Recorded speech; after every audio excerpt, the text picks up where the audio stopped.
বন্ধুরা, তোমরা ভিডিওতে যে কাজগুলো দেখতেছ এগুলো হচ্ছে আমার ক্ষেতের বাদাম গাছ। বাদাম চাষ একটি লাভজনক কৃষিকাজ, বিশেষ করে যেসব অঞ্চলে তুলনামূলকভাবে কম পানি লাগে বা বেলে দোআঁশ মাটি পাওয়া যায়, সেই সব অঞ্চলে বাদামের চাষ ভালো হয়। নিচে বাদাম চাষ সম্পর্কে বিস্তারিত বলা হলো। বাদাম সাধারণত বেলে দোআঁশ মাটিতে ভালো জন্মে। বাদাম গরম ও শুষ্ক আবহাওয়ায় ভালো ফলন দেয়। বাংলাদেশে সাধারণত দুই ধরনের বাদাম চাষ হয়, দেশি বা স্থানীয় জাত, ছোট দানা, খরা প্রতিরোধী, তবে ফলন তুলনামূলক কম। খরিফ 1 মৌসুমে মার্চ-এপ্রিল এবং খরিফ 2 মৌসুমে জুলাই-আগস্ট বপন করা হয়।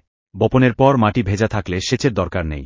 ফুল আসার সময় ও দানা গঠনের সময় সেচ প্রয়োজন হতে পারে। আগাছা দমন খুব গুরুত্বপূর্ণ। রোগবালাই, পাতা ঝলসানো রোগ, সুরপুচা, পাতার দাগ ইত্যাদি সাধারণ সমস্যা।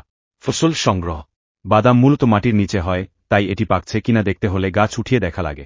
গাছের পাতা হলদে হয়ে গেলে এবং শুটি সহজে গাছ থেকে আলাদা হলে বুঝতে হবে ফসল সংগ্রহের উপযুক্ত সময় হয়েছে।